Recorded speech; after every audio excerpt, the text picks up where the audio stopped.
Hey everybody, welcome back to the channel, and today we are doing a season preview for the VCT Pacific for the team Bleed. Bleed was the team out of the Pacific that ascended through the Tier 2 level, winning the Pacific Ascension tournament. They looked very good throughout the entire Tier 2 system, and looking at their 2023 placements, it didn't start off as good as they hoped. VCL Split 1 was 8th place finish, but then they find their form, and then Split 2 they end up being first, and then in Ascension they of course win. So they had a really good year at the Tier 2 level. They were the best team out of that Tier 2 level in the Malaysia and Singapore League, and then of course beating other teams from other countries in the Ascension tournament. So they look super good, and now going to Tier 1, how do they look? Will they be competitive or will they struggle against better competition? So to help them in that regard, they added some new players and dropped a couple. Players out are Juicy and Neff, and players in are Egoist and of course Ye. Both Juicy and Neff were good players for them last year, but they did opt to bring some new players to hopefully give them some more firepower at the Tier 1 level. Probably the riskiest move for the players not coming back is Juicy. He did perform very well being their duelist,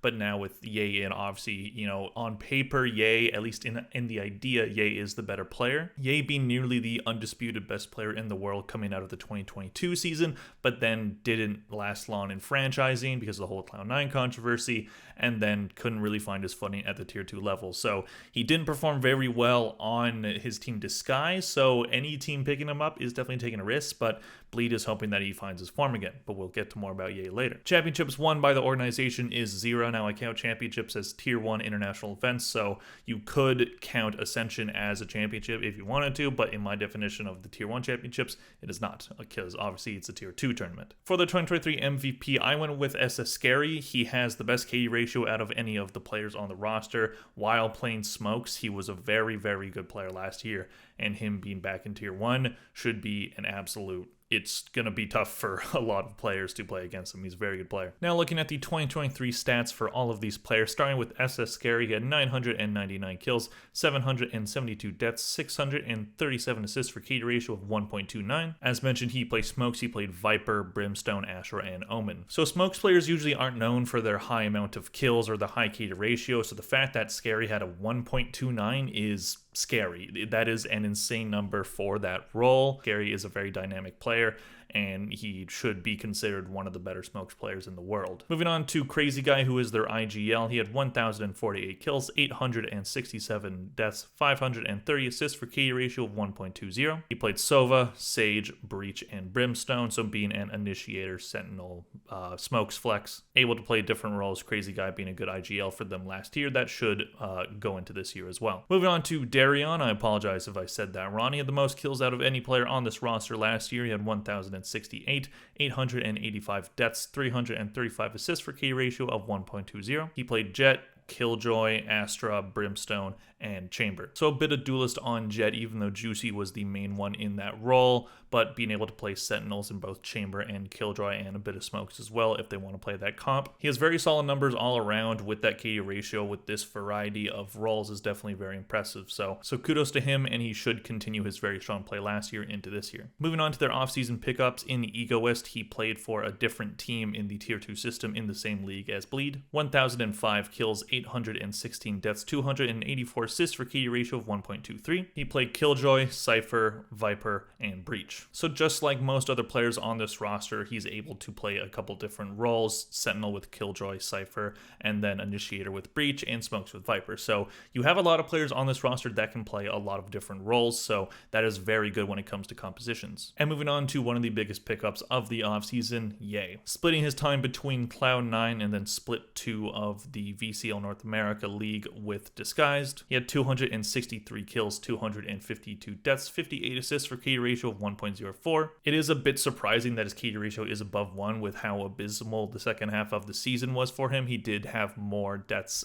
than kills during that Split 2, but it wasn't that far off, and his numbers at Sao Paulo did allow that KD ratio to be better. With his characters, he played Jet, Chamber, and a bit of Sage. And I think Ye just needs to be put in the right position. Disguised was not the right spot for him. It just was very clear early on that team's roster just did not get along, did not mesh well, and it just ended up with a disastrous season. So Ye being on a team where now the rest of the team is able to play any different role. That means he doesn't have to play Sage. He can focus on being a duelist player. I do hope that he learns how to be really good on Raze, because if they need a different duelist for maps that aren't great for Jett, he's going to need to learn how to do that. But I don't really see him going back to Sage all that much. I think that that role just doesn't suit him, like a lot of players in that duelist role. So I just think Ye needs to be that guy who can just frag out and just destroy everybody, because that skill is still there. I just think he needed to be put in the right position, and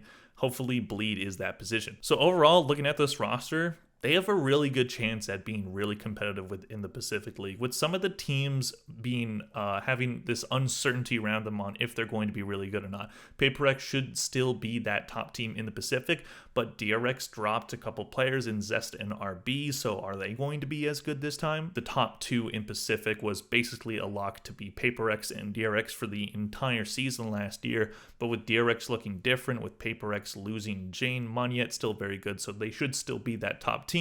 But there's an opening for second place now, absolutely. It's up in the air if teams like T1, Talon, Global are going to be better than they were last year. So Bleed, being a team that was already very strong at the tier 2 level, they absolutely have a great chance at making it through and being one of the top teams in the Pacific, and not only making it to international tournaments, but being able to be contenders within those tournaments. But unfortunately, there is a bit of concerns when it comes to the current map pool, because their best maps are two maps that are no longer in the map pool. Starting off with Haven, they were 11-0. They won every match they played on Haven with an attack win percentage of 61%, defense was 72. Pearl, almost flawless, 15-1, attack was 58, and defense was 65. So they were unbeatable on Haven. They also were undefeated on Icebox, but they only played it 3 times, so I didn't put it in these best maps. Great record on Pearl, but again, these maps are not in the map pool anymore, so they're going to have to find new maps to be their top maps, to be their dominant maps.